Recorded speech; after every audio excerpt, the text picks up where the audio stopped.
Hello student, आज हम application करते हैं गोस थ्योरम की next application.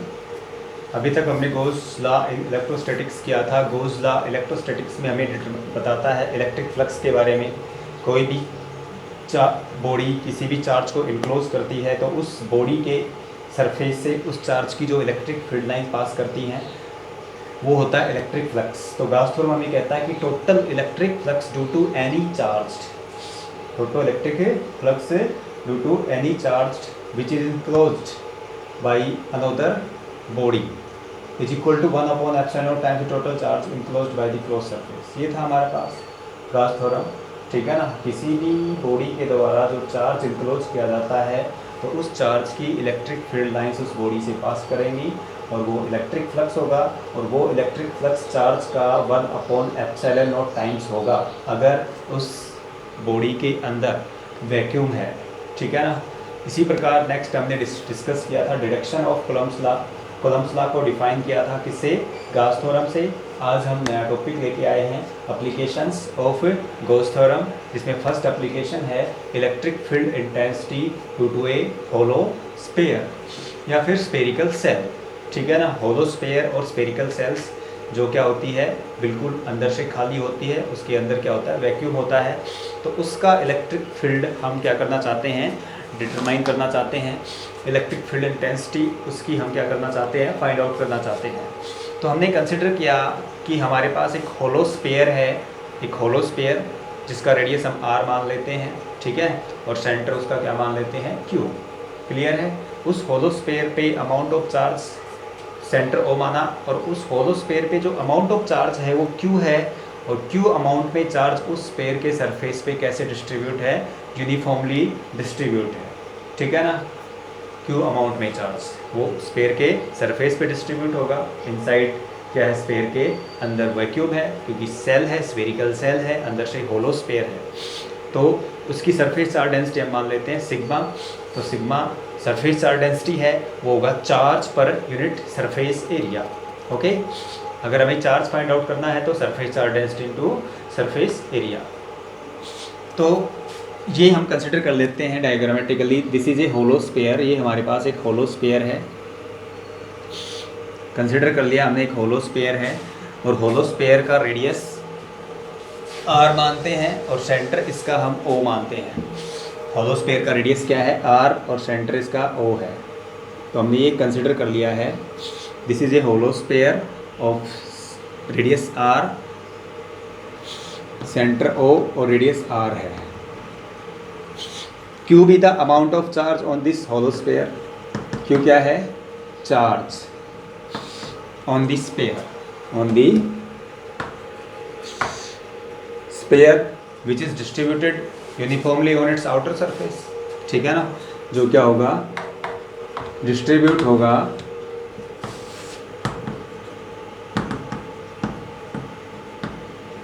Uniformly on its outer surface, ठीक है ना। तो पॉजिटिव चार्ज हमने Q मान लिया, प्लस Q पॉजिटिव चार्ज है, वो इस स्फीयर के आउटर सरफेस पे क्या होता है, यूनिफॉर्मली डिस्ट्रीब्यूट है, ठीक है ना। This is the amount of charge. तो इसकी जो सरफेस चार्ज डेंसिटी होगी वो surface charge density sigma, sigma भी द सरफेस चार्ज डेंसिटी, वो होगी charge per unit surface area upon में 4πr²। अगर आपको चार्ज चाहिए तो sigma into 4πr²। This is the surface charge density on off this sphere. और ये चार्ज आ गया हमें किसकी टर्म में, सरफेस चार्ज डेंसिटी और सरफेस एरिया की टर्म में। अब हम इलेक्ट्रिक फील्ड इंटेंसिटी डिटरमाइन करना चाहते हैं इस होलो स्फीयर के अराउंड जो स्पेस होगा, इस स्पेस को हम इसका इलेक्ट्रिक फील्ड कहेंगे जहाँ तक इसका इलेक्ट्रिक इफेक्ट होगा। ओके, तो इस स्पेस में किसी भी कोई भी पॉइंट कंसिडर कर लेते हैं। जैसे हमने इस स्पेस, इसके सेंटर से r डिस्टेंस पे ये पॉइंट कंसिडर किया हमने। इस P पॉइंट पे हमने इलेक्ट्रिक फील्ड इंटेंसिटी डिटरमाइन करनी है। तो P का जो डिस्टेंस है इसके सेंटर से, वो हम क्या मान लेते हैं, वो आप मान सकते हो r dash be the distance of point P from the centre of this sphere, ठीक है ना, eight which E be the electric field intensity. तो इस पॉइंट पे इलेक्ट्रिक फील्ड इंटेंसिटी क्या है, E हमने मान ली है, ठीक है ना। तो इस R डैश को रेडियस मान के और O को सेंटर मान के हम एक स्फीयर इमेजिन करते हैं। ये हमने स्फीयर इमेजिन किया और ये स्फीयर क्या करता है, इस होलो स्फीयर को इनक्लोज करता है, ठीक है ना। आउटर स्फीयर जिसका रेडियस R डैश है, ठीक है ना, जिसका रेडियस क्या है R डैश, वो क्या करता है, इस इनर स्फीयर को इनक्लोज करता है। और यहाँ पे इसका एक स्मॉल सरफेस एलिमेंट माना, तो यहाँ पे स्मॉल इलेक्ट्रिक फ्लक्स होगा E vector dot ds vector. तो गाउस थ्योरम अगर आप इस सरफेस पे, आउटर सरफेस पे अगर आप गाउस थ्योरम अप्लाई करोगे तो आपके पास क्या आएगा, टोटल इलेक्ट्रिक फ्लक्स आएगा due to this outer sphere, ठीक है ना, जो आपने आउटर स्फीयर इमेजिन किया है। तो field outside the sphere, first field outside the sphere, sphere के बाहर हम इलेक्ट्रिक फील्ड डिटरमाइन करना चाहते हैं, ठीक है ना। तो हमने डायग्रामेट्रिकली बाय गाउस थ्योरम अप्लाई किया, वो गाउस लॉ इन इलेक्ट्रोस्टैटिक्स क्या कहता है कि close surface integral of electric field, close surface integral of electric field जिसे हम इलेक्ट्रिक फ्लक्स कहते हैं, E vector dot ds vector, ये Q upon epsilon not times the total charge enclosed by this close surface.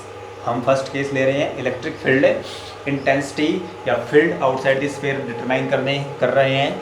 उसके लिए हमने क्या consider किया है, उसके लिए हमने कंसिडर किया है कि एक पॉइंट P कंसिडर किया है जो इस स्फीयर के इलेक्ट्रिक फील्ड में प्रेजेंट है, जहाँ पे हमने इलेक्ट्रिक फील्ड इंटेंसिटी E मानी है।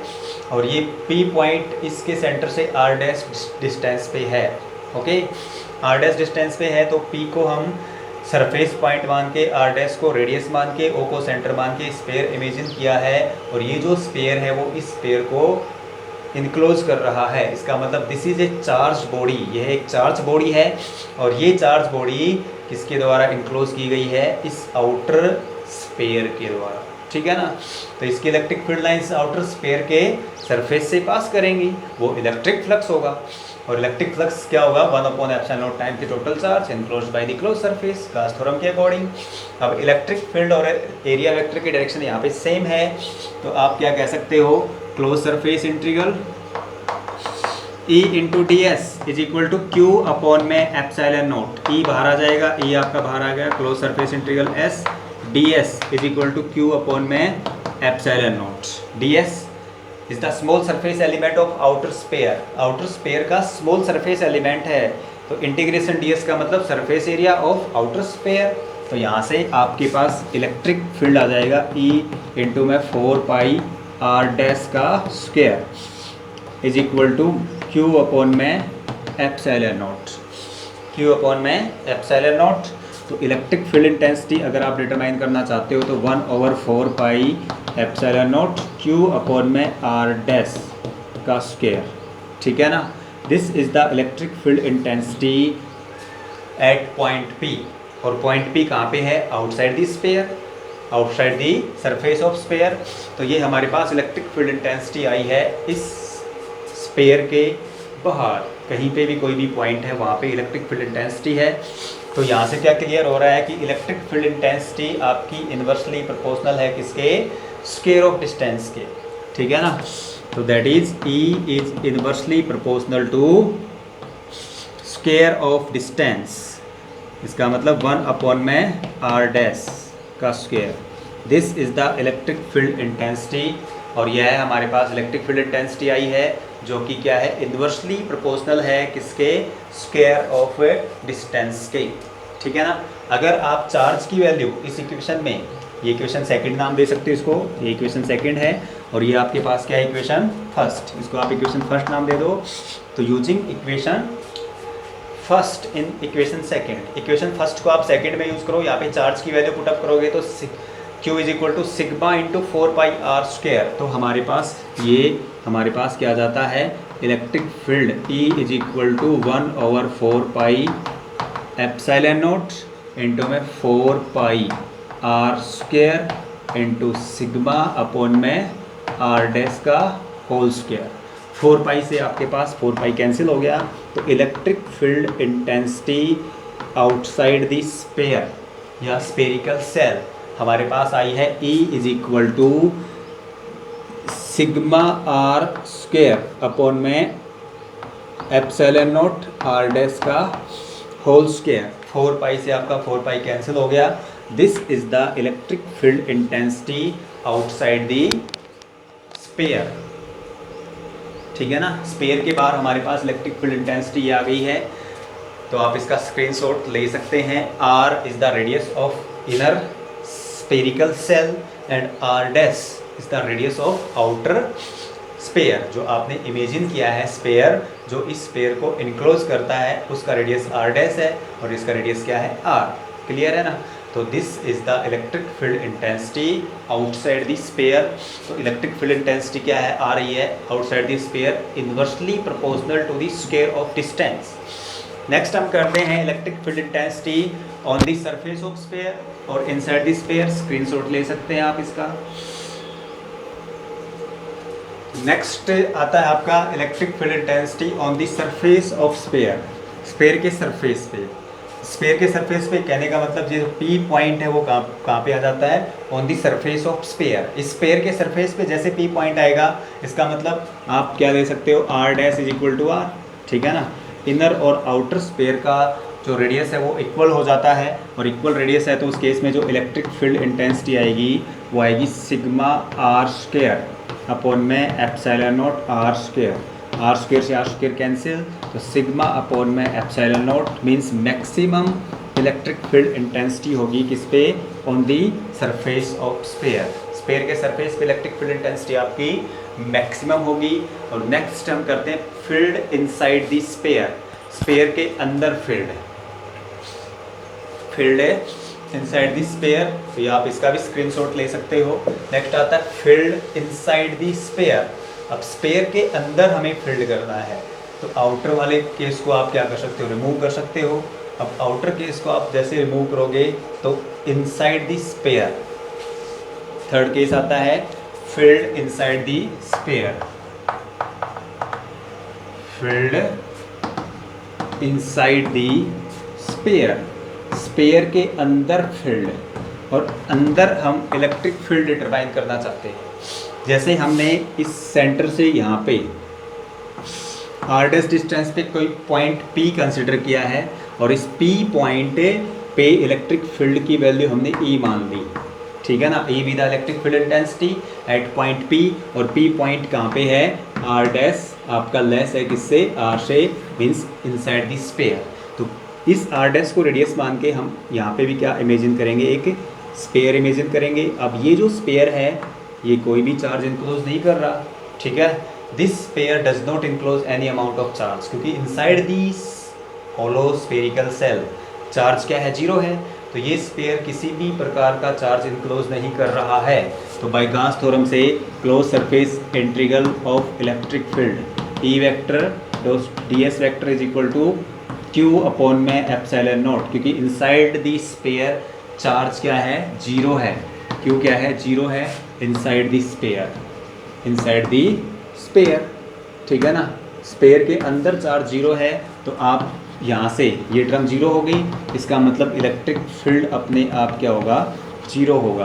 तो electric field inside the sphere वो क्या होगा, जीरो होगा। आप इसका भी स्क्रीनशॉट ले सकते हो। नेक्स्ट हम ग्राफिकल वेरिएशन करते हैं इलेक्ट्रिक फील्ड इंटेंसिटी का। ठीक है ना, होलो स्पेयर के केस में। तो ग्राफिकल वेरिएशन आप देख सकते हो, graphically variation of electric field, graphically variation of electric field. जैसे हमने ग्राफिकली वेरिएशन देखना, एक्स एक्सिस के अलोंग हम डिस्टेंस लेते हैं r, और वाई एक्सिस के अलोंग हमने क्या ले लिया है, इलेक्ट्रिक फील्ड E। ये हम सेंटर मानते हैं, O be the centre of sphere. ठीक है, तो अभी आपने क्या देखा था कि ये आपके पास एक स्पेरिकल सेल थी, inside the sphere electric field आपका जीरो आया है, on the surface of sphere electric field आपका मैक्सिमम आ रहा है, और outside the sphere electric field आपका इन्वर्सली प्रोपोर्शनल है क्या है, स्क्वायर ऑफ डिस्टेंस के। Outside the sphere electric field inversely proportional to the square of distance. तो आप सेंटर से सरफेस पे जाते हो, मीन्स सेंटर से आप सरफेस पे जा रहे हो तो इलेक्ट्रिक फील्ड आपका जीरो। जैसे सरफेस पे गए means R dash is equal to R, surface पे गए तो इलेक्ट्रिक फील्ड एकदम से मैक्सिमम हो गया। और उसके बाद सरफेस से आउटर सरफेस दूर जा रहे हो तो इलेक्ट्रिक फील्ड आपका इन्वर्सली प्रोपोर्शनल होगा किसके, स्क्वायर ऑफ डिस्टेंस के। तो this is the variation of electric field intensity with distance in case of spherical shell या फिर होलो स्फीयर। और ये कंप्लीट है about this topic, important topic है, आप इसका भी स्क्रीनशॉट ले सकते हो।